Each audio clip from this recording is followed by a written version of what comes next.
Right, let's move on to Paul E. Moz. He says, Odyssey is a fantastic record. In a perfect world, would you have liked to have done another album with Yngwie? Sure. Look, I don't have a problem with Yngwie. Yngwie's Yngwie. It is what it is. And it got a little bit too much towards the end. I can remember walking around Stockholm in the rain, cursing him because he was just getting overbearing. It was just too much.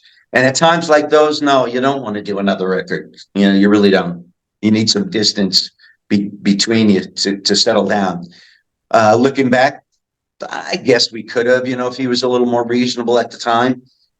But to be honest, I think he felt threatened, and maybe he felt he needed to go in a different direction. And if he's going in the direction that he's been going in lately, I don't know. That's a good decision, simply because he's not a great singer. He's not a great drummer or a producer. And, I listen to the records and I go, well, geez, that's not going to make it. Then I listen to Odyssey and I say, whoa, it's like a super, super piece of work. So I guess sometimes you're your own worst enemy, and in this case, apparently Yngwie is his own worst enemy. But I have no problem with Yngwie to this day. What was done was done. What was said, quote unquote, diary of a madman. So what are you going to do?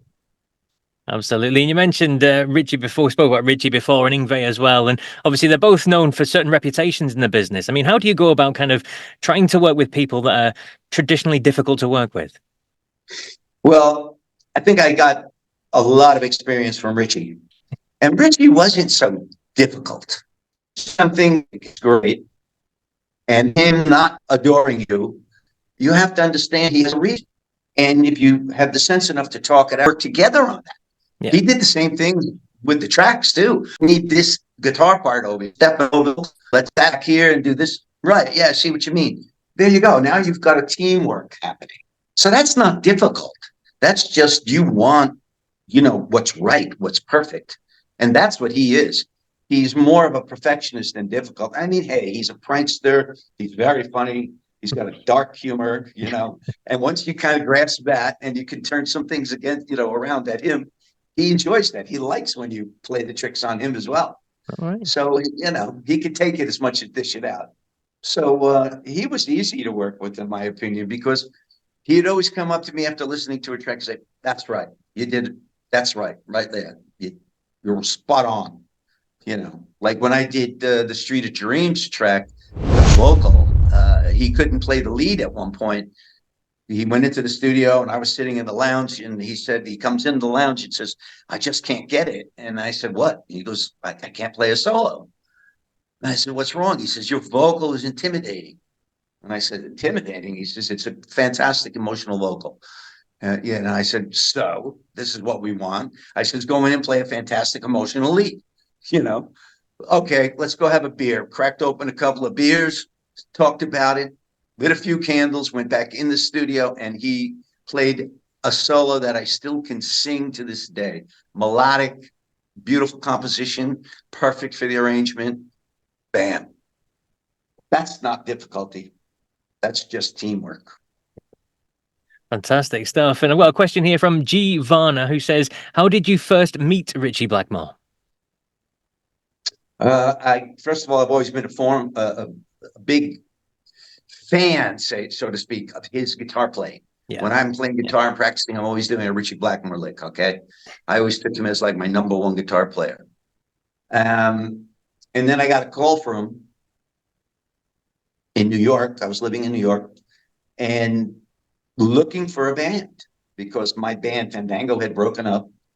Off of RCA Records and the whole thing. And here I am just slinging the guitar, walking around trying to get auditions and whatnot. And I got a phone call, and it was Colin Hart, our tour manager. And he says, you want to come and audition? Took a train to Long Island. They picked me up, walked into the studio, spoke about 10 minutes to Richie and Roger. And they said, get in there, get on the mic and start singing. They threw a few tracks at me. They started nodding their head. They pushed the button and said, do you write? I said, oh, yeah. So I picked up my writing bag, which I always bring with me, all my yellow notebooks and things, and started to improvise over different tracks. They liked that. Came in with a beer and said, "Here, you're in the band if you want it." And that was it. That's how I met him. Wow. Just like that. So how did Colin Hart hear of you, or how did the band hear of you? Did you support them at any point, or did you just come across your Fandango before? Don Airy and Cozy. Ah, They went to a club apparently in Long Island, and Fandango was playing one of his last gigs. This is the story I heard through very good sources. And they were impressed. They went back to Richie and said, "I don't know, this guy's got something," and blah, blah, blah. So Richie listened to a few of the records, and Fandango, of course, was nothing like Rainbow. You know, it was much more of an Eagle-y type band, that type of music. But he took a chance on the tone of the voice and the phrasing and things like that. So I went for the audition, and that's how I got in the band, through Cozy and Don. there you No, go. wait, I think there's a rumor that he actually came out and saw a show too, but he stood in the shadows. I don't know, but that's very possible.